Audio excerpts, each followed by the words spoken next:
Bonjour à tous, bonjour à tous. Aujourd'hui, je vous fais une petite vidéo. C'est des news, mais c'est pas des news. C'est sur des conseils pour éviter de vous charger trop en énergie négative. Donc, je vais parler des bases et je vais parler aussi du moment. Qu'est-ce qui se passe en ce moment et comment en fait gérer énergétiquement par des petits conseils.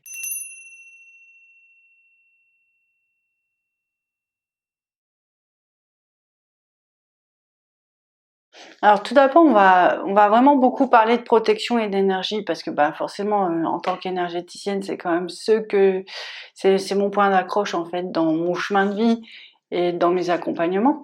Donc du coup, j'ai beaucoup d'énergéticiens aussi, ce qui est plutôt sympa. Et j'ai plein d'autres profils, des gens qui sont quand même sensibles à ça. Il y a des règles de base en fait pour tout le monde, hein, qu'on soit sensible ou pas aux énergies, mais il faut vraiment peut-être les rappeler, parce que vous avez été propulsé dans un chemin qui est juste magnifique, mais sans peut-être avoir des petites bases voilà, d'hygiène énergétique, d'hygiène d'énergie, de spiritualité, juste pour être bien en fait, hein. Donc on va commencer par la première chose, c'est que pour les thérapeutes, pour les gens qui travaillent avec beaucoup de personnes, on va déjà penser à se nettoyer énergétiquement, vibratoirement. C'est des choses que vous pouvez faire tous les jours en fait, tout simplement parce que quand on est avec des personnes, il y a beaucoup de liens qui se créent. Alors des liens où on va par des liens, des projections en fait. C'est des énergies pas très sympas. Donc ça fait les peurs ou je te jalouse ou j'ai envie ou j'aimerais bien. Alors c'est pas forcément méchant, mais ça fait des petits liens tout gris sur les gens. Et puis en fait ça prend un petit peu d'énergie, donc ça vous empêche de vraiment bien vous être vous-même en fait. Il y a une fatigue qui s'installe. Alors du coup on va appeler notre grand ami l'archange Michael et on va lui demander régulièrement, vous pouvez demander à tous les instants de vie, s'il vous plaît l'archange Saint-Michel, coupez les liens qui ne sont pas utiles, les liens qui ne sont pas amour, coupez les liens de peur, d'envie, de jalousie, mais vraiment coupez tous les liens toxiques, tous les liens négatifs. Si vous trouverez vraiment votre formulation, et bon voilà, là c'est en train de le faire. Donc du coup en fait, l'idée c'est de pas se faire pomper. C'est plutôt ça, là en l'occurrence avec ce petit exercice. Si vous êtes thérapeute, c'est indispensable de le faire après chaque rendez-vous, pour vous comme pour la personne en fait, parce que il faut que ce soit le plus propre possible et qu'il y ait le moins de liens énergétiques et de dépendance possible entre les gens. Donc c'est des choses qui sont d'une manière très automatique. Au bout d'un moment, on dit juste quand on a un moment, ou quand on rencontre même quelqu'un un petit peu en colère ou un petit peu stressé, on prend le réflexe de dire s'il te plaît, archange Saint-Michel, de ton épée de lumière, coupe ces liens négatifs, ou coupe les liens qu'il pourrait y avoir. Et c'est pas... Souvent les gens, ils associent de couper des liens négatifs avec l'autre est mauvais en fait. Mais en fait, on n'est pas là-dedans du tout, hein. On est juste dans l'autre à son fonctionnement. J'ai le mien, on fait tous des erreurs et forcément, si on veut que ce soit le plus chouette possible pour tout le monde, le plus équilibré pour tout le monde, en fait, ça sert à rien de traîner des petites choses qui sont négatives. Donc ça, vous pouvez le faire avec tout le monde. Là, je parle du boulot, mais vous pouvez le faire aussi avec vos amis, la famille. Faut prendre un petit peu de temps, les enfants aussi, hein, tout le monde. Et l'archange Saint-Michel répond toujours présent. Donc vous inquiétez pas, ce sera fait. J'ai remarqué qu'effectivement, quand on a les énergies des autres, en fait, on s'alourdit et du coup, ça freine la fusion. Voilà, ça c'est mon argument de choc pour cette vidéo, c'est tout ce qui freine la fusion. Je pense que vous allez m'entendre jusqu'au bout. J'espère en tout cas. J'aurai un deuxième point à évoquer avec vous. C'est que de ce que je perçois dans les énergies, nous sommes tous flammes jumelles universelles, donc c'est une mission, c'est un corps énergétique, c'est un espace habité.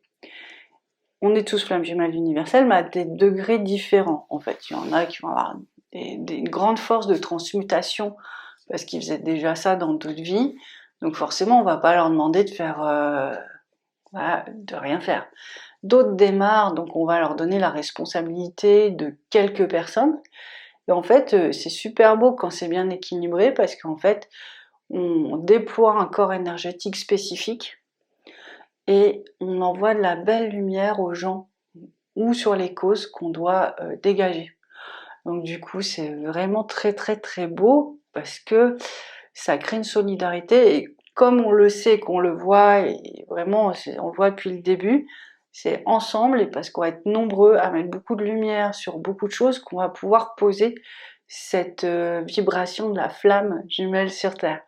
Donc cette dimension de flamme jumelle universelle est vraiment importante parce que c'est comme un réseau de solidarité entre les FJ. Inconscient, subtil, on va dire, puisque c'est là mais on le voit pas. Mais c'est super beau, ça fait comme une grosse ruche et chacun trouve sa place, un peu comme une petite alvéole. Et par contre, certains ne demandent pas toujours à être dans leur mission de flamme jumelle universelle. Ce qui fait que, au lieu de trouver leur petite alvéole, qui n'est pas forcément une place confortable, parce que nous, depuis le début de la création, on est au centre, on nous dit qu'il faut être centré dans notre aura, et là, on nous dit, bah non, faut pas être centré, faut que tu trouves ta place au milieu des autres. Donc ça peut être en haut, ça peut être en bas. Enfin, il faut s'ouvrir pour que l'âme aille se positionner au bon endroit, parce que quand on a conscientisé que l'âme, elle doit être au centre, c'est comme si on lui donne l'ordre de ne pas aller sur d'autres plans ailleurs. Donc il faut juste, ok, bah, je laisse mon âme aller là où elle a besoin, je laisse mes énergies voilà, se diffuser là où elles ont besoin en tant que flamme jumelle universelle. Et en fait, vous trouvez cet petit espace qui vous est destiné. Du coup, vous êtes beaucoup moins fatigué, parce que c'est ça. C'est pour ça que je voulais vraiment vous parler de ça, parce que on a beaucoup avancé. On a ramené beaucoup de lumière, et ce qui reste, c'est très lourd et c'est très violent. Donc, plus vous ferez ça, moins vous aurez de chance d'avoir des fatigues, d'avoir de l'agressivité, d'avoir des énergies négatives sur vous, de devoir peut-être vous faire nettoyer pour quelque chose que vous pouvez éviter. Et toujours la même chose, c'est que si vous êtes lourde, chargée d'énergie qui vous appartiennent pas, votre âme, elle passe son temps à se nettoyer, mais au lieu de fusionner, de rejoindre votre FJ sur d'autres plans de lumière et puis vous rendre fort ensemble. Donc, si on pouvait s'éviter ces moments d'attente, ces moments un peu, oui, ces moments qui sont pas très chouettes. Et puis, en plus, vraiment, il y a des gros dégagements qui sont en train d'être faits. Les énergies, elles vont être de plus en plus violentes et toxiques. Donc, l'idée, c'est vraiment de vous en préserver le plus possible. Donc, je résume. Vous vous concentrez un petit peu, vous vous mettez dans votre cœur, vous vous mettez dans votre âme et vous dites je demande à être aligné dans ma mission de flamme jumelle universelle. Et vous pouvez même le demander pour votre flamme jumelle, comme ça l'aide aussi, lui aussi à trouver cet espace. Parce que nous qui sommes conscientes au lien, c'est plus simple en fait, on a une plus grande mobilité que l'autre. Donc sur certains plans, on peut l'aider.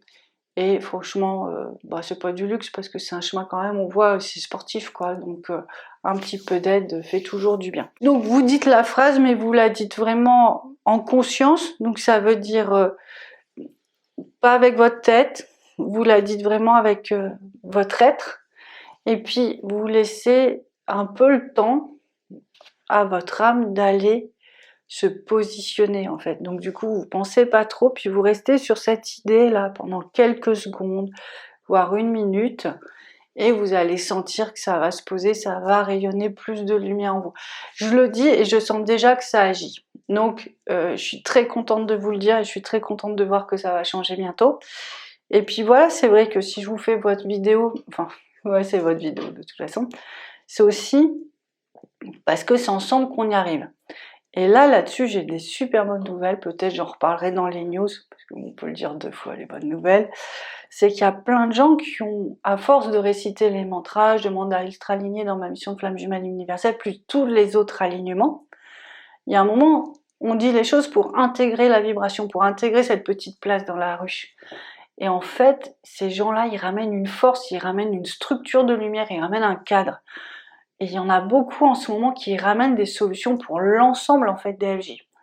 Donc plus vous serez centré, plus votre problème de blessure dans le cœur va être guéri par une flamme jumelle qui aura ramené une sorte d'antidote, une sorte de schéma de guérison. Là, il y a une dame qui a ramené vraiment le schéma pour être dans la famille divine, donc ça va être plus simple. Mais encore faut-il adhérer au programme. Voilà, en fait l'idée c'est ça. Donc je vous laisse voir en votre âme et conscience, parce que bon voilà, moi je vous ai dit, je vous dis ce que je perçois, c'est ce qu'on me demande, et puis c'est ce qui marche pour nous, on le teste, c'est ce qui marche pour les gens que j'accompagne. Maintenant, gardez toujours votre libre arbitre. Moi j'ai pas vu Laura toutes les FJ, donc ça marche pour ceux qui, si vous êtes là, il y a de grandes chances que ça marche, et puis que ça vous parle, et puis si c'est pas le moment, ou si c'est pas ça, ben c'est pas grave, mais respectez-vous.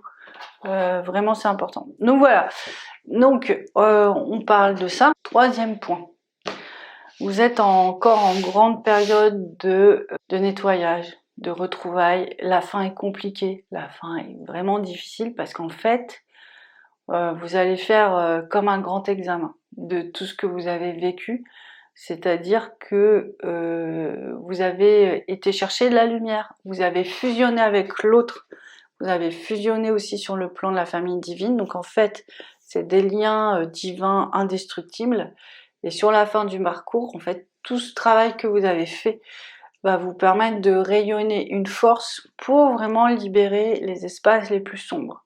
Quand je dis sombre, c'est sombre. Donc, il faut vous préparer. Vraiment ça, moi j'ai l'impression que c'est... je sais pas, ça va vous faire rire, mais j'ai l'impression que c'est un peu comme Rocky, quoi, en fait. À chaque fois, il y a l'entraînement pour aller jusqu'au bout du dépassement de soi. Voilà, c'est clairement ce qu'on vit, donc on se prépare, et après on expérimente la force, vraiment, la force, la lumière, ce nouvel être qu'on est, en fait, à travers l'adversité. Donc, l'idée, c'est vraiment de se préparer à ça, et puis de travailler sur tous ces alignements-là pour avoir cette force en soi. Sur cette fin de parcours aussi, les demandes sont de plus en plus prises en compte. On voit que, ok, on a une force, mais on voit surtout qu'on a une reliance qui est très très très développée, et du coup vous pouvez faire des demandes, vraiment, et je vous le conseille, des demandes pour aider vos FJ. Bon, moi je passe par la prière, parce que vous savez que c'est vraiment un point d'ancrage dans ma vie très important, mais après vous voyez comment vous vous sentez de demander de l'aide vraiment pour votre flamme jumelle, pour vous aussi d'ailleurs, et pour vos proches, parce qu'il va y avoir besoin. C'est un moment où vraiment on se rend compte qu'on est un peu dépassé par ce qui se passe, et qu'on a vraiment besoin d'intervention, en fait, spirituelle. Et je vais terminer sur un truc, on en a déjà parlé, ça va vous aider aussi beaucoup, beaucoup, beaucoup si vous ne l'avez pas fait. Alors bon, je répète, mais bon, il y a un flot des vidéos, hein, donc vous avez peut-être pas vu, ou c'était pas le moment pour le percevoir, c'était pas le moment pour le faire. Mais là, j'ai l'impression que c'est plus le moment pour intégrer ça. Ça va être plus simple en tout cas. Il y a une vidéo où je vous ai parlé du schéma de naissance. Donc en fait, le schéma de naissance, c'est quand on vient au monde, et si on était dans un contexte de parents éveillés et d'enfants éveillés, on se connecterait sur le plan de l'âme, ce qui ferait que ce serait un lien vraiment très pur. Donc il n'y aurait pas trop de karma, il n'y aurait pas trop d'occulte, il n'y aurait pas trop de mémoire ancestrale, de choses comme ça, qui ferait qu'on serait connecté de lumière à lumière. On sait bien que c'est maintenant que ça va arriver, parce que les gens ont de plus en plus de conscience, les nouveaux enfants vont l'exiger, donc nous on l'a pas vécu ça. Et, bon, c'est pas grave, puisqu'on peut rétrospectivement et rétroactivement influencer sur nos schémas énergétiques et se recentrer. L'idée, c'est que comme on n'a pas pu se connecter d'âme à âme, on s'est connecté d'une manière émotionnelle pour répondre aux schémas des uns des autres. Donc, en gros, on a créé un schéma qui n'est pas le schéma universel, mais c'est plutôt comme une sorte de béquille pour combler les vides et les manques de chacun. Seulement, sur le chemin de la flamme, il y a un moment, ce schéma-là va vous nuire. Dans le sens où, souvent c'est ce que je dis, c'est que vous allez reproduire avec chaque personne cette manière d'être. Donc c'est inconscient, bien entendu, mais c'est pas aligné. Donc ça veut dire je viens au monde, je sens que j'ai besoin de soutenir ma mère, je donne mon énergie vitale du premier chakra. Et le chemin avance, avance, avance, avance comme ça. Donc quand vous êtes enfant, bon bah voilà, ça vous pose peut-être pas trop de problèmes, mais avec le temps et avec ce chemin, vous vous rendez compte que vous n'arrivez peut-être pas à matérialiser tout ce que vous voulez. Vous vous rendez compte que vous avez des pollutions parce que du coup vous la nettoyez aussi. Et en fait, vous vous rendez compte aussi que vous avez l'impression de pas forcément vivre votre vie. D'accord? Donc l'idée c'est vraiment en travaillant beaucoup les mères divines, le père divin, la famille divine, tout ça, c'est qu'à un moment on a un peu plus de maîtrise sur nos énergies de naissance et de connexion aux parents, et du coup on va juste penser en fait, on va juste s'aligner en disant je donne mon cadeau de naissance à mes parents. Et en fait, c'est quoi le cadeau de naissance? C'est une partie de vous, comme un petit espace de lumière, une petite vibration qui va permettre à vos parents de se recentrer dans le lien et vous aussi. Et du coup, plus vous allez faire ça, plus il y a un autre espace et pas vous qui allez donner votre force, mais ce petit cadeau de naissance qui va rééquilibrer les choses. Et plus vous allez le faire, et plus vous allez sentir que vous revenez dans vos propres énergies. Et pourquoi c'est important? C'est parce que quand vous allez être dans vos propres énergies, vous allez arrêter de donner des vôtres, vous allez arrêter de recevoir des énergies forcément négatives, parce que les bonnes, on est bien content de les recevoir. Et en fait, ça vous empêche aussi cette ouverture de cœur qu'on vous demande. Parce que vous êtes vide, en fait, et parce que au lieu de ça passe par là, et ben en fait vous donnez par votre premier chakra, par votre deuxième chakra, si vous sentez une âme d'être une mère universelle et de donner votre amour comme ça, d'avoir l'impression d'avoir plein d'enfants, mais en fait ça marche pas. Ça marche pas et ça va de moins en moins marcher parce qu'on nous demande vraiment d'intégrer un schéma énergétique pratiquement parfait qui est l'alignement du haut vers le bas, du bas vers le haut, et il y a un moment, un recentrage qui fait que le cœur s'ouvre et là on envoie une fréquence d'amour incroyable et c'est illimité. Parce que voilà, c'est juste le résultat du recentrage, ça vient pas de vous. C'est dans cette force-là aussi qu'on vous demande d'aimer tout court, mais aussi d'aimer votre flamme jumelle. Donc c'est une étape importante pour avancer sur le chemin. Je vais m'arrêter là, il y aurait plein d'autres petits trucs à dire, mais je pense que si vous bossez ça, vous risquez de voir des changements assez rapidement. Si ça coince, ça peut vouloir dire qu'il y a un petit nettoyage à faire en occulte ou peut-être une libération de trauma ou de karma, hein, parce que bon, ça fait partie du chemin aussi.